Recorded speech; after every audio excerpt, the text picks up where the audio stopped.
बहुत समय पहले की बात है। गुरु नानक देव जी का एक अत्यंत प्रिय सिख था। वह गुरु के वचनों को अपना जीवन मंत्र मानता था।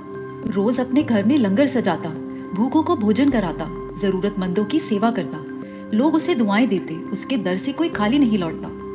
एक दिन लंगर में हजारों लोगों को भोजन कराते कराते उसके मन में एक विचार जन्मा। देखो, मेरे कारण कितने लोगों का पेट भरता है, अगर मैं ना होता तो। बस यही एक विचार अहंकार का बीज बन गया। तभी एक गरीब व्यक्ति उसके पास आया और विनम्रता से बोला, भाई जी, थोड़ी सी दाल मिल जाएगी?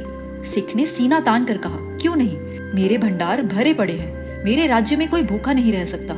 शब्द सेवा के थे, पर स्वर में घमंड था। धीरे धीरे उसे लगने लगा कि वह ही सबका पालनहार है। उस रात उसे एक अद्भुत स्वप्न आया।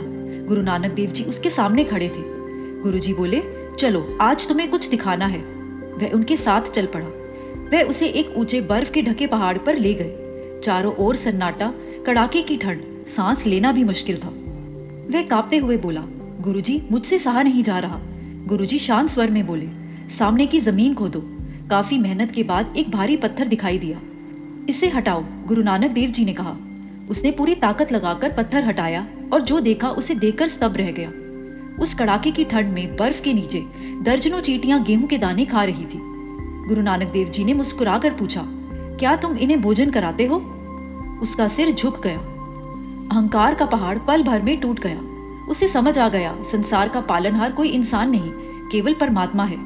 मनुष्य तो बस एक माध्यम है, एक जरिया है। नींद खुली तो उसके भीतर का घमंड हमेशा के लिए खत्म हो चुका था। वह अब पहले से भी अधिक सेवा करता, लेकिन बिना किसी अहंकार के। अब वह जान चुका था, दाने दाने पर खाने वाले का नाम लिखा होता है और देने वाला केवल एक है।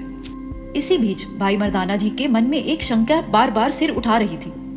वह सोचते थे, अगर सब कुछ पहले से लिखा हुआ है तो फिर मनुष्य की मेहनत, उसका प्रयास, उसकी इच्छा का क्या अर्थ? एक दिन भाई मर्दाना जी, गुरु नानक देव जी और भाई बाला जी एक छोटे से गांव में पहुंचे। सांझ का समय था। आसमान पर हल्की लालिमा छाई हुई थी। तीनों एक विशाल पेड़ के नीचे बैठ गए। गुरुजी ने मुस्कुराकर कहा, मर्दाना, रबाब छेड़ो। आज कीर्तन में एक बात समझानी है।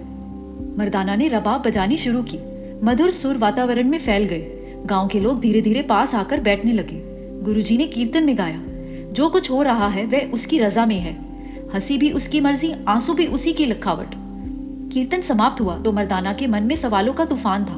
उन्होंने सीधे पूछा, गुरुजी, क्या सचमुच इंसान का हंसना रोना, जन्म मरण, सुख दुख सब पहले से तय है? गुरुजी ने शांत स्वर में कहा, हाँ मर्दाना, जो बीज बोया जाता है उसी का फल मिलता है। जो लेख लिखा गया है वही प्रकट होता है।